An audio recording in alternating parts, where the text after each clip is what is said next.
Assalamualaikum warahmatullahi wabarakatuh. Kali ini penulis ingin bahas soal apa ya, hukum gitu ya.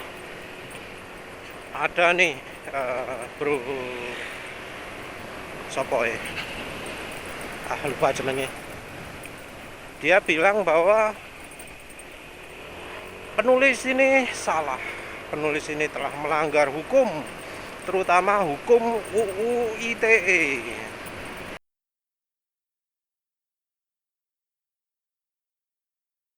Karena penulis ini bahas apa kejelekan sebuah produk sambil menyebut nama produknya.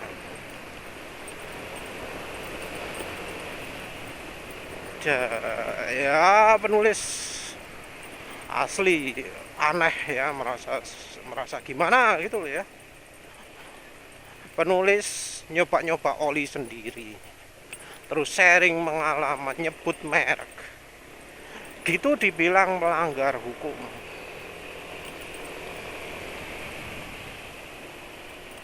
Jadi menurut dia nggak boleh kita itu sharing pengalaman buruk suatu oli, karena melanggar UU ITE, menjatuhkan nama baik.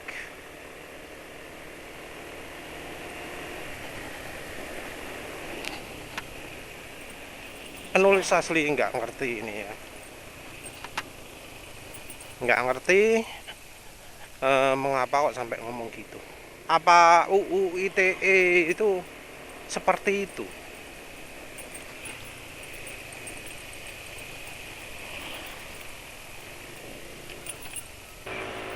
Jadi UU ITE itu gimana sih yang sering dipakai? Penulis nanti coba cari kutipannya lah. Tapi yang jelas ya, si masnya ini ngomong jangan kepala batu, ngakui kalau salah gitu ya. Apa yang penulis lakukan ini melanggar hukum. Oh iya, ada yang protes penulis ngomong diri penulis sebagai penulis. Enaknya ngomong apa ya? Ai ya. Ngomong ai. Ngomong siapa ya enaknya tuh.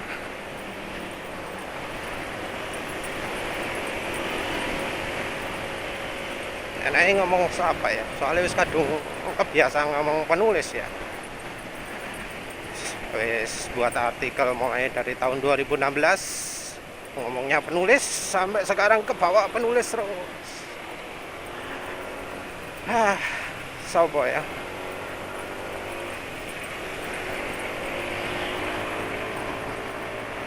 Kalau pakai ai gitu kesannya kayak pongah gitu ya. Pakai ai nggak pas juga. Pakai saya nggak pas juga ya.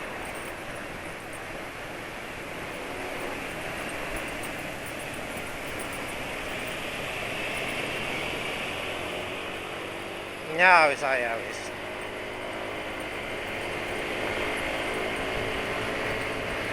enak ngomong pakai penulis ya.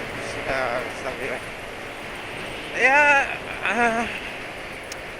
saya aja ya, wis pakai saya.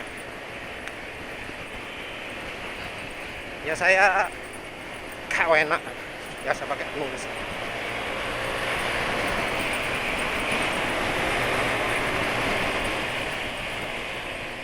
Pakai aneh juga penulis, bukan orang orang barat. Orang Betawi, nulis orang Jawa Timur. Ngomong aku, kalau di bahasa Indonesia aku itu dianggap kasar. Kalau kulo ngoko ya kasar juga. Pakai dalam apalagi ya, mengagungkan diri lah.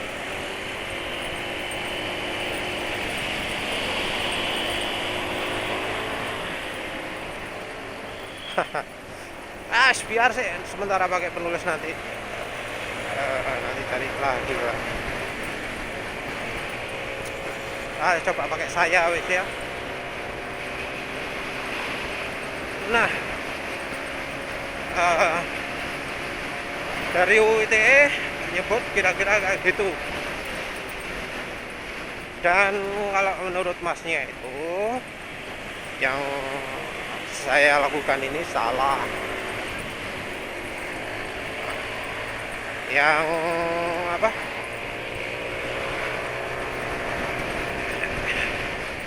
Yang posting, sharing pakai oli ini, pak gini, bagusnya gini, jeleknya gini. Ngomong jeleknya itu dianggap merusak nama baik ya.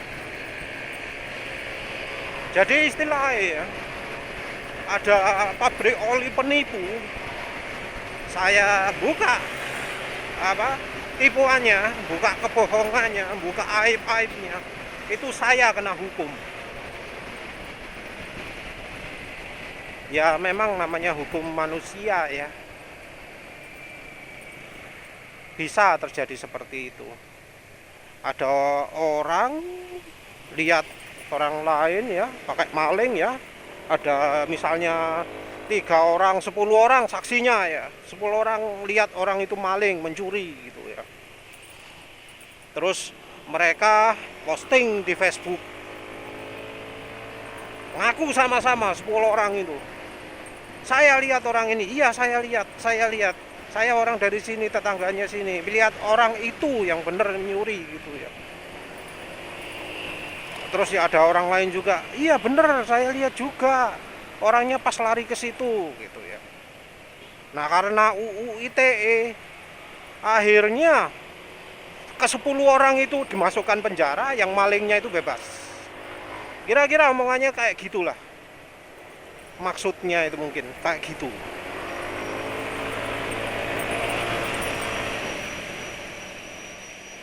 Ya namanya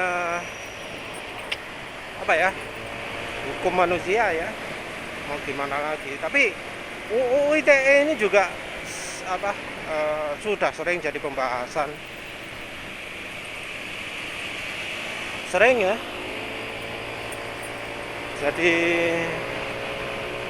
ada ada beberapa berita yang menyebut korban dari UU ITE. Jadi harusnya orangnya itu nggak kena hukuman, tapi karena UU ITE jadi kena hukuman. Jadi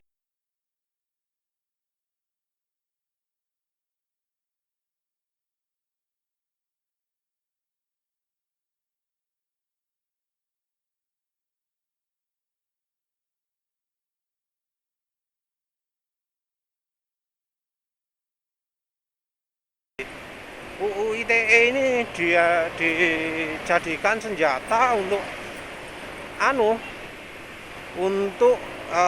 memenjara orang-orang yang buka fakta. Jadi UU ITE ini wis jadi senjatanya maling, jadi senjatanya penipu gitu. Dan rupanya si masnya ini menganggap bahwa orang yang buka rahasianya maling, buka rahasianya penipu itu adalah orang yang pantas dipenjara. Nanti penulis mention ya orangnya, nanti penulis beritahukan, penulis buat video ini ya.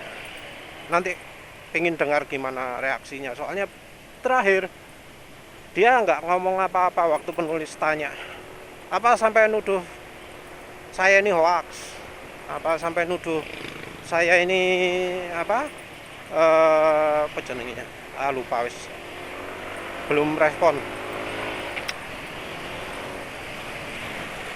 apa gitu loh, yang bikin orangnya itu menganggap saya ini bersalah gitu. Gak enak ya kata-kata saya itu ya. Soalnya kadang penulis pakai contoh ya, yang tadi wah saya ini itu nyontohkan orang, bukan saya beneran. Enaknya apa sih ya ngomong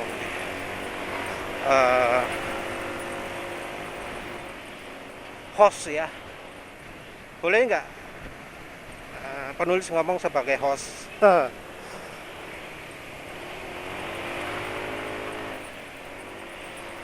gini aja, pakai kupas otomotif aja. Pakai kupas otomotif. Kalau di motor ngomong kupas motor ya.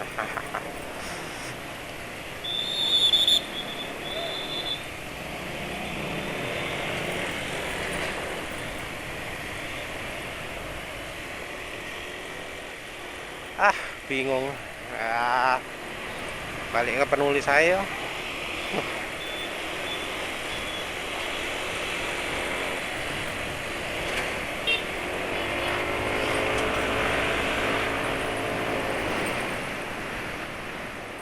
Apa pakai singkatan nama penulis Sucahyo Aji SA.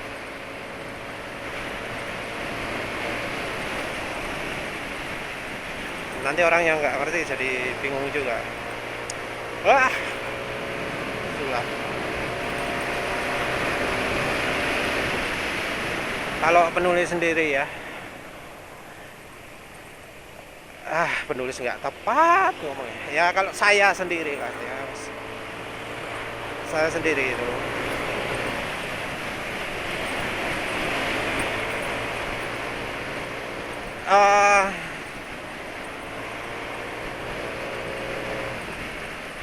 Prinsipnya ya sebelum ada hukum itu ya, mau ngomong jelek, mau ngomong bagus, yang penting apa adanya, sesuai fakta. Kalau yang bukan dari testimoni kan sudah diusahakan supaya memperlihatkan sumber informasinya. Kayak barusan bahas COVID ya, sumbernya dari NIH atau covid19.go.id. Terus apa namanya, kalau yang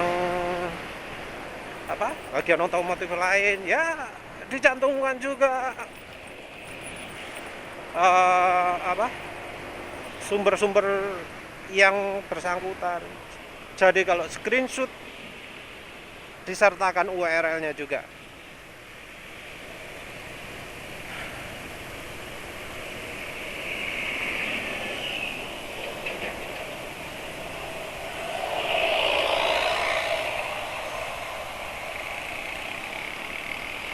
Jadi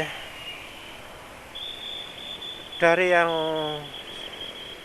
saya posting ini, pertama ya dia orangnya ini ngomong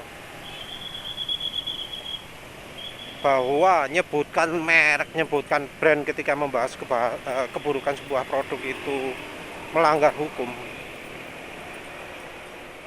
Saya ngomong bahwa saya Islam.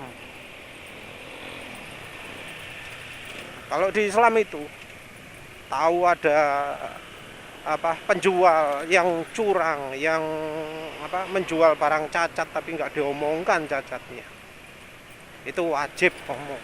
Enggak gitu artinya orang artinya kalau misalnya nggak ngomong, nah kita ini dianggap menyetujui perilaku penjual yang curang tersebut.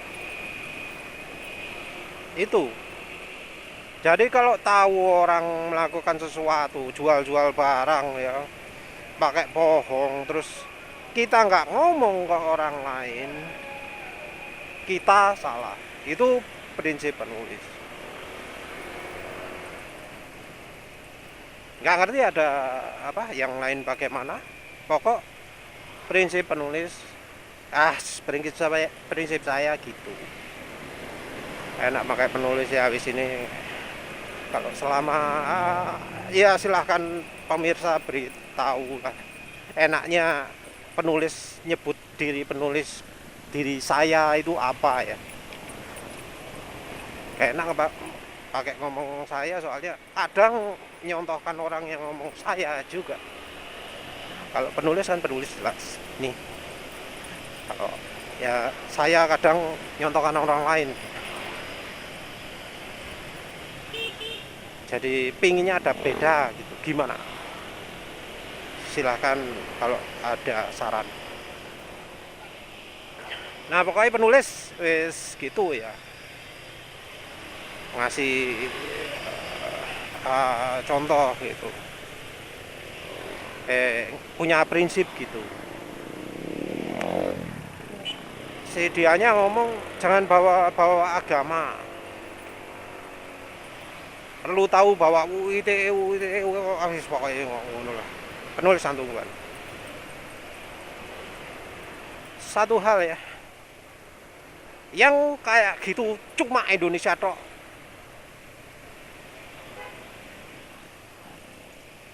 Yang dianggap menjelek-menjelekkan itu ya adalah slander, bahasa Inggrisnya SLANDER, slander. Mbuh ejaane sing bener apa? Slandering tau apa? Pokoknya itu. Slander itu adalah menjelek-jelekan orang tapi nggak sesuai fakta.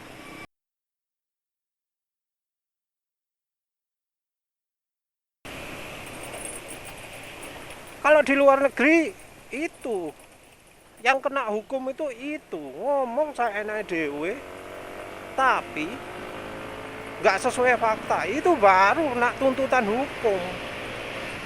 Kalau ngomong ada faktanya di pengadilan bisa buktikan ini loh ada faktanya, dia nggak akan kehukum orang yang menuduh itu.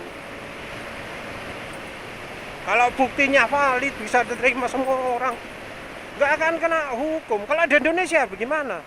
Ya kayak orang itu tadi itu, kayak masnya itu tadi bilang, nggak peduli itu fakta atau enggak, nggak peduli itu informasinya benar atau enggak, selama melanggar UU ITE bakal kena penjara. Ya, emang riskan, tapi ya penulis selama melakukan vlog ini wis nggak peduli resiko itu. Mau penjara ya sudah, prinsip kok. Ya emang ya kayak ginilah Indonesia. Gak sanggup sih penulis hidup luar negeri, ya wis terpaksa terima apa adanya. Negara nggak punya hukum nggak sesuai hukum Islam ya wis kayak gini ini Indonesia. Hukum Islam itu kan ngomong ada orang jualan, ada cacatnya nggak bilang-bilang, ya wajib ngasih cacat. Kalau kita tahu, ngasih informasi, penjual ini punya barangnya cacat gini, nggak apa-apa. Kalau hukumnya orang Indonesia gimana? Nggak baik itu, menjelek-jelekkan penjual nggak baik itu. Misalnya ya ada yang ngomong, penulis punya produk nih, tak jelek-jelekan gimana? Silahkan, asal ada buktinya, no problem.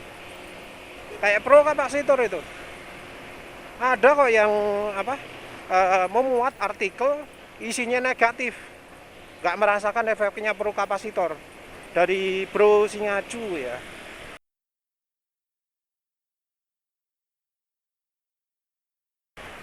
DIY blognya do it yourself otomotif atau apa gitulah, dari Bro Singaju. Ya silahkan, fakta kok. Nah, penulis sendiri tahu ada pro kapasitor nggak berhasil, ya gimana solusinya. Saat itu sih Bro Singajunya nggak punya waktu ya. Penulis sebenarnya pingin dia nyoba cari-cari informasi cari mengapa kok nggak sukses pakai pro kapasitor. Penulis kasih lagi yang versi baru lagi, tapi ya nggak sempat, ya wis. Akhirnya dia sempatnya yang konten negatif, konten postingan negatif soal pro kapasitor, ya wis, lalu kenyataannya kok ngono. Ya tentu berikutnya penulis coba cari tahu mengapa kok pro kapasitor itu nggak berhasil di mobilnya, di mobil Aerio, Suzuki Aerio. Silahkan kalau misalnya ada fakta, misalnya pembelinya pro kapasitor yang ngomong negatif, silahkan ngomong. Tapi kalau misalnya ngomong ke penulis, ya konsultasi. Karena ya akhirnya belakangan diketahui bahwa misalnya kalau pro kapasitornya ngadep ke bodi mobil, sisi satunya ngadep ke bodi mobil, efeknya jadi jelek. Terus kalau pro kapasitor dibuat, ada sisi yang menonjol dan enggak, yang dipakai harus yang menonjol, kayak gitu-gitulah. Gara-gara feedback dari user ini, makanya jadi tahu gitu loh. Kayak barusan penulis coba dari aditifnya Bro Gibran, power racing wheel aditif, kan penulis nggak ngerasakan apa-apa. Kemarin nyoba 25 tetes untuk satu tangki 6,6 liter, negatif juga ya. Terus katanya sabar, tenang dulu, dosis yang benar itu satu tetes 1 liter. Ya wes, nanti penulis coba. Yang jelas sekarang ini nggak ada efeknya sih. Soal melanggar hukum, maaf ya, penulis lebih ngikutin ajaran agama Islam daripada UU ITE. Ya wes lah, gitu aja. Terima kasih udah menonton. Assalamualaikum warahmatullahi wabarakatuh.